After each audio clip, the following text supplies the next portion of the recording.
Последний день нашего путешествия мы немного погуляем по Рейкьявику, посмотрим церковь Хаттельгримскиркja, а также съездим погулять к лавовым полям действующего вулкана Фаградальсфьядль. Рейкьявик в буквальном переводе означает «дымящаяся бухта».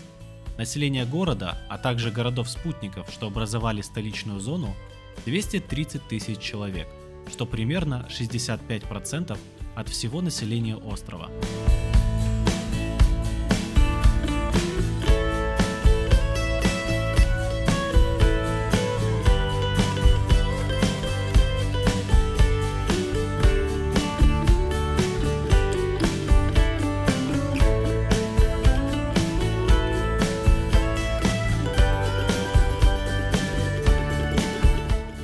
Несмотря на то, что Рейкьявик находится на севере Атлантики, климат в городе намного благоприятнее, чем у многих других местностей, располагающихся на такой же широте. Зимой в среднем около нуля, летом в июле около 13 градусов.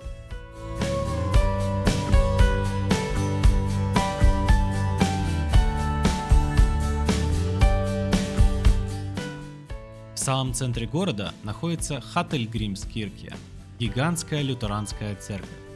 Она названа в честь исландского поэта и проповедника Хадельгримюр Питурсона, который жил в 17 веке.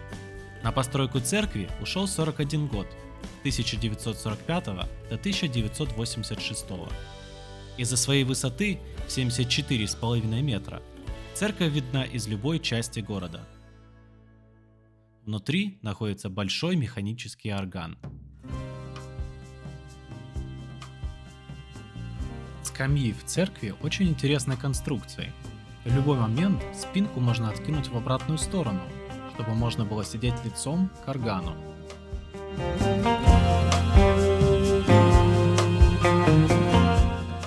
Ну а сейчас время посетить лавовые поля около вулкана Фаградальсфьядль. Окрестности Фаградальсфьядля представляют собой вулканические пустоши и горные луга. Начиная с 19 марта 2021 года вулкан не засыпает ни на мгновение. Наш гид, родом из Польши, повел нас в поход на 7 километров в одну сторону. Туда, откуда можно рассмотреть движение свежей лавы. В пути нас ждал очень сильный ветер, поэтому без подходящей одежды, а также термоса с чаем, я не рекомендую отправляться в путь.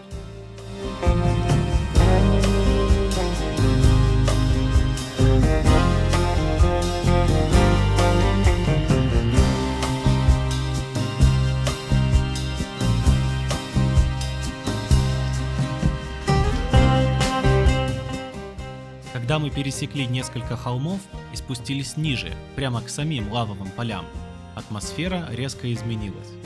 Уже не надо было прятаться от ветра, наоборот. Ветер, пришедший с полей, был настолько тепл, что пришлось даже снимать куртки. Несмотря на то, что лава застывает и превращается в черную пористую поверхность, не рекомендуется наступать на нее. Есть высокая вероятность пролома.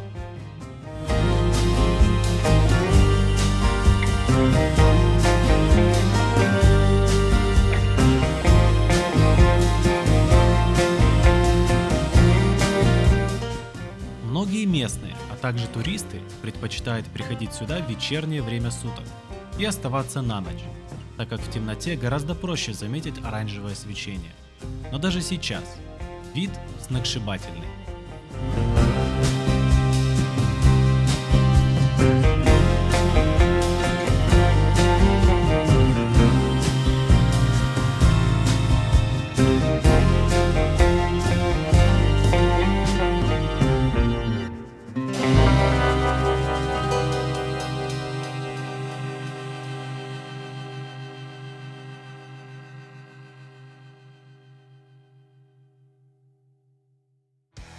Ну что, а теперь пора подводить итоги всей поездки, а также выделить основные моменты и дать несколько советов.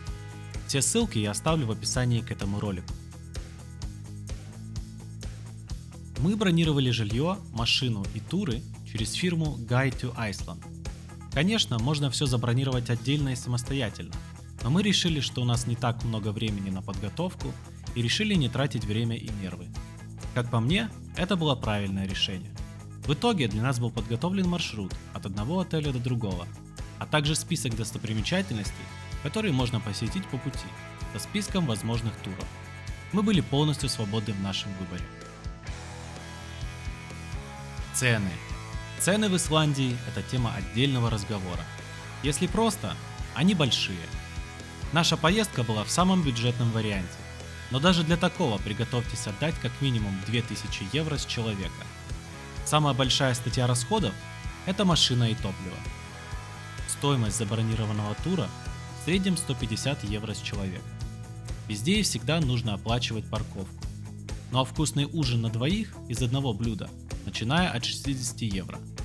Билеты на самолет – 250 евро с человека.